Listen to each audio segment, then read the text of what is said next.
sinigang na ribs, yung buto-butong ribs yan, na gamit ang Knorr sinigang mix yan, sa gabi. So wala po siyang gabi, ito na lang pong ginamit ko. Opo, kasi po ay simpleng sinigang lang naman po tayo,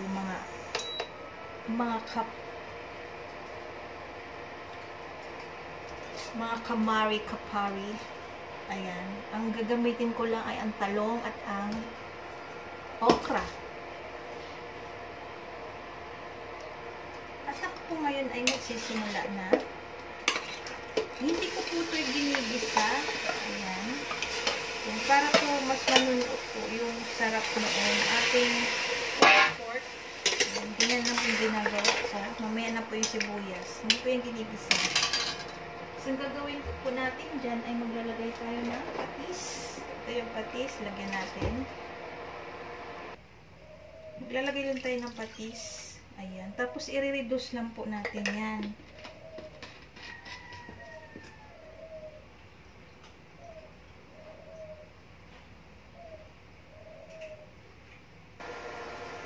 I-reduce lang po natin siya.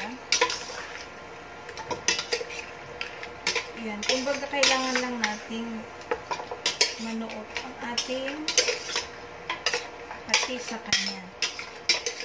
Saka natin lagyan na.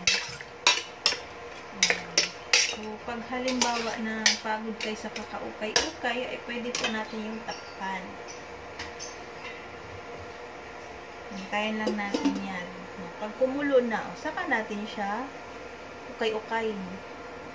At kapag kumulo na, ay ukay-ukayin na natin siya. Ayan. I-reduce lang natin ito.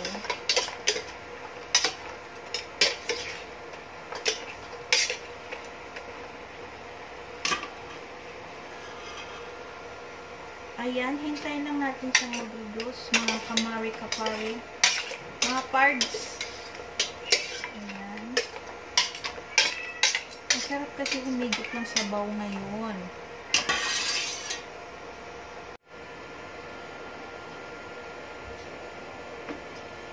Ayan, malapit na yan. Malapit na po ito. Ayan. Lumabas na yung ano niya. Yung oil niya. Ayan. Hintay lang natin lumabas ang oil. Ayan, malapit na yan.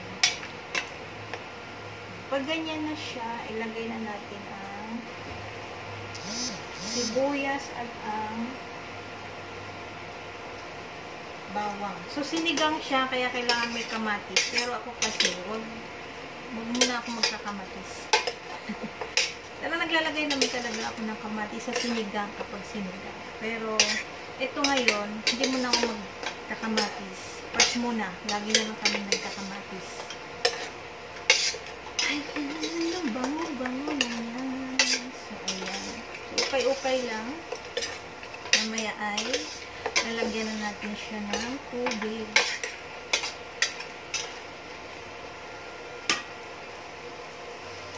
Ayan. At ang lumabas na lang sa kanya ay ang katas, ay ang mantika, ang nagmamantika. Ayan. So, ukay-ukay na tayo. Ukay-ukay pa rin.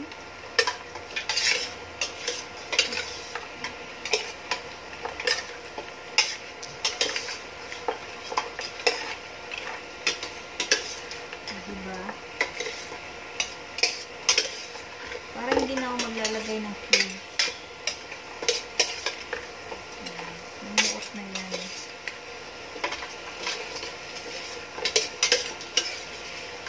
Para yung pinaka-original niyang sabaw ang nakihigit ko. So, ayan.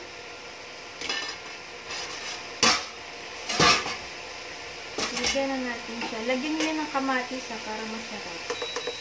Ngayon kasi hindi mo na magkakamatis. Lagi na lang. So, ngayon ay atin nang lagyan ng tubig. Ayan. Tama lang na lumubog ang ating karne. Ayan. So, pagkatapos ay halo-haloin natin. Ayan. So, pagkahalo-halo niya ay ayan. So, simulan na natin siyang palambutin ang ating karne. Takpan ito. Ayan. So, palambutin na natin. At malambot na nga ang ating baboy. Ayan siya.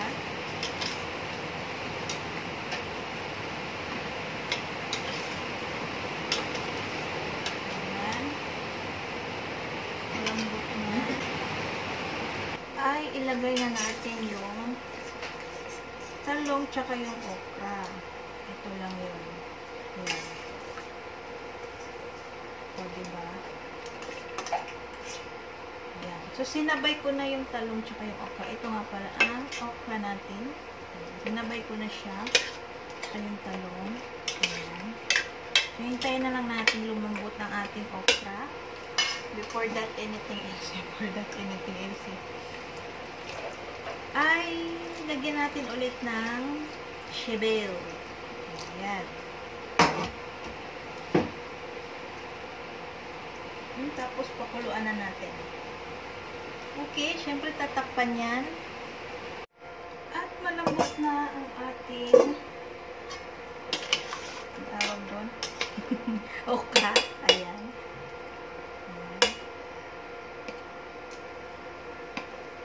Malambot na yan. Ayan, kung nakikita nyo naman, o nahati na. Syempre, ganyan talaga akong magluto. Ayan. Half cook. Ay, ilagay na natin yung sinigang sa gabi. Pwede nyo po yung lagyan ng asin kung natatabangan po kayo. Ako kasi hindi ko na nilagyan kasi tama niya sa panlasa ko. Dadagdagan pa ito. Asim-asim na medyo maalat-alat ko.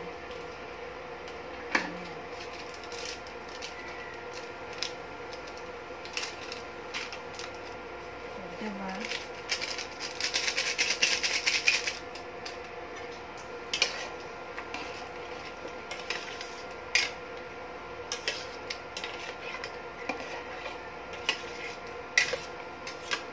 Hintayin lang natin kumulo ulit. Ay, meron pa pala. Ilagay na natin ang kangking. Hindi kompleto ang sinigang kung walang kangking. Ang kangkong bao.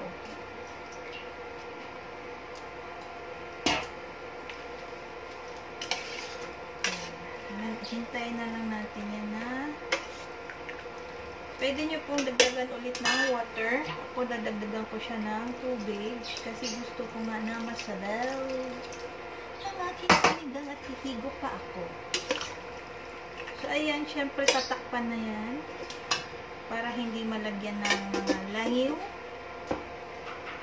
ng ating kaibigang langaw.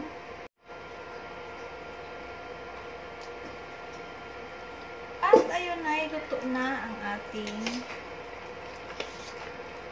sinigang na ribs. Diba? Sarap.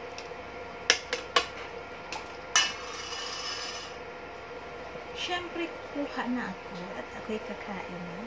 Ito na siya. Ayan.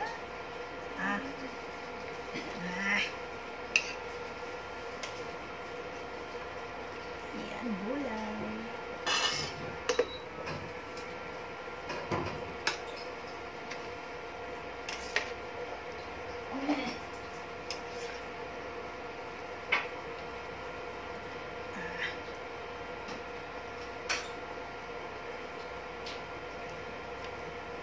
Talong.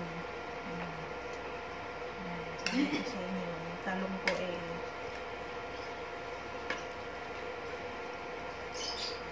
diba? Sarap nito, malapot. Ang lapot ng aking sinigang. Kahit wala siyang gabi, gumamit na naman tayo ng sinigang mix. Ito na. O, kain na tayo. Nasa ilalim ang gulay. Yan.